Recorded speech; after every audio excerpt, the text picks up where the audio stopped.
सोचिए, सितंबर 2025 नेपाल में एक सरकार गिर जाती है। पर ये कोई आम सियासी उथल-पुथल नहीं थी। लीक हुए कुछ दस्तावेज एक ऐसी कहानी की तरफ इशारा करते हैं जिसके तार हजारों मील दूर वॉशिंगटन से जुड़े हैं। तो चलिए आज इसी कहानी की परतों को खोलते हैं और समझते हैं कि असल में हुआ क्या था। तो कहानी शुरू होती है सितंबर 2025 में। नेपाल की एक चुनी हुई सरकार को अचानक सत्ता से बेदखल कर दिया जाता है। और हाँ, ये सब कुछ शांति से नहीं हुआ। इस पूरे घटनाक्रम में जो हिंसा हुई उसमें 76 लोगों की जान चली गई और इनमें कई पुलिस अधिकारी भी शामिल थे। मतलब इसकी एक बहुत बड़ी कीमत चुकानी पड़ी। और इसके बाद जो हुआ वो तो और भी अजीब है। नया नेता कैसे चुना गया पता है? एक एनोनिमस डिस्कॉर्ड पोल से। जी हाँ, एक ऑनलाइन पोल जिसमें 10,000 से भी कम वोट पड़े। सोचिए जरा कि ये कितना गैर मामूली तरीका था सत्ता बदलने का। लेकिन कहानी यहीं खत्म नहीं होती। द ग्रे जोन ने कुछ लीक हुए दस्तावेजों पर रिपोर्ट की और वो एक बिल्कुल अलग तस्वीर पेश करते हैं। उनके मुताबिक ये कोई अचानक भड़का विद्रोह नहीं था, नहीं, ये एक सोची समझी साजिश का नतीजा था। तो सवाल ये उठता है कि आखिर सच है क्या? तो सबसे पहला सवाल ज़हन में यही आता है, आखिर इसके पीछे था कौन? और वो लीक हुए दस्तावेज, वो सीधे सीधे वॉशिंगटन की तरफ उंगली उठाते हैं। तो चलिए इसी वॉशिंगटन कनेक्शन को जरा खंगालते हैं। इन दस्तावेजों के हिसाब से 3 खास अमेरिकी एजेंसियों का नाम सामने आता है। पहली है यूएसएआईडी, जो एक सरकारी एजेंसी है, और बाकी 2 हैं NGOs, national endowment for democracy यानी एनईडी और इंटरनेशनल रिपब्लिकन इंस्टीट्यूट यानी आईआरआई। कागजों पर तो ये संगठन दुनिया भर में लोकतंत्र को बढ़ावा देने का काम करते हैं। अब इन ऑर्गेनाइजेशंस के काम करने का तरीका क्या है, इसे समझने के लिए एनईडी के ही एक फाउंडर का ये बयान सुनिए। उन्होंने कहा था, आज हम जो बहुत कुछ खुले तौर पर करते हैं वही काम 25 साल पहले सीआईए गुपचुप तरीके से करती थी। सोचिए, ये कितना बड़ा और चौंकाने वाला कबूलनामा है। तो सवाल ये उठता है कि उन्होंने ये किया कैसे? वो दस्तावेज एक पूरी प्लेबुक का जिक्र करते हैं। मतलब किसी देश में अपना असर डालने की एक पूरी स्टेप बाय स्टेप स्ट्रैटेजी। आइए इसके हर एक कदम को जरा बारीकी से देखते हैं। इस पूरी स्ट्रैटेजी के दिल में था आईआरआई का एक प्रोग्राम। नाम था युवा नेतृत्व पारदर्शी नीति।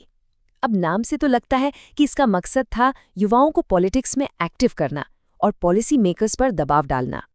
और ये प्लान 5 स्टेप्स में काम करता था। सबसे पहले अलग अलग फील्ड से उभरते हुए नेताओं की पहचान करो और उन्हें अपने साथ जोड़ो। फिर दूसरा स्टेप, उन्हें ट्रेनिंग दो, कैसे भाषण देना है, कैसे विरोध प्रदर्शन करना है और कैसे अपना मैसेज फैलाना है।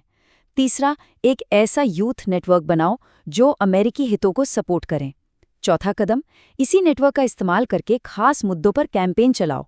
और आखिर में 5वां स्टेप, इन्हीं तैयार किए गए युवाओं को लीडरशिप की पोजीशंस तक पहुंचने में मदद करो। एक पूरा इकोसिस्टम। और इस युवा नेतृत्व प्रोग्राम का शुरुआती बजट कितना था? दस्तावेजों के मुताबिक जुलाई 2021 से जून 2022 तक $3.5 लाख। लेकिन बात यही नहीं रुकी, ये तो बस शुरुआत थी। कुछ ही महीने बाद अगस्त 2021 में आईआरआई ने एक और युवा शिक्षा प्रोजेक्ट के लिए $5 लाख और मांग लिए। मतलब इस पर अच्छा खासा पैसा लगाया जा रहा था। तो सवाल है कि इन पैसों से सिखाया क्या जा रहा था? दस्तावेज बताते हैं कि आईआरआई की ये वर्कशॉप्स असल में विरोध प्रदर्शनों को ऑर्गेनाइज करने की ट्रेनिंग थी। इसमें पब्लिक स्पीकिंग, स्ट्रैटेजिक मैसेजिंग, विरोध प्रदर्शनों को मैनेज करना और हाँ, कैंपेन के लिए डिजिटल टूल्स यानी सोशल मीडिया का इस्तेमाल करना, ये सब कुछ शामिल था। और यहीं पर कहानी में एक दिलचस्प मोड़ आता है। देखिए, सितंबर 2025 की इन घटनाओं को वेस्टर्न मीडिया ने कैसे दिखाया। उन्होंने कहा कि ये एक दमनकारी सरकार के खिलाफ एक शांतिपूर्ण लोकतांत्रिक विद्रोह है। लेकिन जिन दस्तावेजों की हम बात कर रहे हैं वो कुछ और ही कहते हैं। उनके मुताबिक ये हिंसक भगदड़ थी जिसमें प्रदर्शनकारियों के पास सेमी ऑटोमेटिक राइफलें तक थी। 2 बिल्कुल अलग अलग तस्वीरें। पर अब आते हैं सबसे बड़े सवाल पर, आखिर ये सब क्यों? अमेरिका को नेपाल में इतनी दिलचस्पी क्यों थी? और इसका जवाब, जैसा कि अक्सर होता है, जियोपॉलिटिक्स यानी भू राजनीति में छिपा है।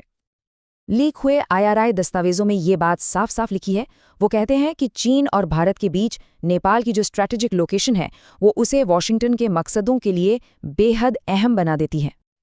और इन दस्तावेजों के मुताबिक ये सब अमेरिका की एक बड़ी इंडो पैसिफिक स्ट्रैटेजी का हिस्सा था, जिसके 3 बड़े मकसद थे। पहला, चीन को ऐसी सरकारों से घेरना जो अमेरिका की बात माने। दूसरा, उस इलाके में अमेरिकी मिलिट्री बेस बनाना। और तीसरा, ये पक्का करना कि नेपाल एक ऐसा मजबूत सहयोगी बने जो अमेरिका की इस स्ट्रैटेजी में उसके काम आए। तो इस तख्ता पलट के बाद नेपाल का क्या हुआ? वहां का पॉलिटिकल सीन कैसा बदला? चलिए अब जरा इसके नतीजों पर नजर डालते हैं। यहाँ एक बड़ी आयरनी देखिए। IRI के ही फोकस ग्रुप के डेटा में नेपाल के युवाओं ने शिकायत की थी कि पॉलिटिकल पार्टियां हिंसक प्रदर्शनों के लिए उनका इस्तेमाल करती हैं और फिर छोड़ देती हैं। और फिर हुआ क्या? ठीक वही हुआ। एक युवा नेतृत्व वाले हिंसक प्रदर्शन ने ही सरकार को गिरा दिया। लेकिन इस तख्ता पलट का एक ऐसा नतीजा भी निकला जिसकी शायद किसी ने उम्मीद नहीं की होगी। इसने देश में एक पावर वैक्यूम यानी सत्ता का खालीपन पैदा कर दिया। और इसका फायदा उन ताकतों ने उठाया जो देश में राजशाही वापस लाना चाहती थी, वही राजशाही जिसे 2008 में खत्म कर दिया गया था। और इसके संकेत भी साफ मिलने लगे थे। दस्तावेजों के मुताबिक प्रदर्शनकारियों ने सरकारी इमारतों को तो निशाना बनाया, लेकिन सेना और राजमहल को छुआ तक नहीं।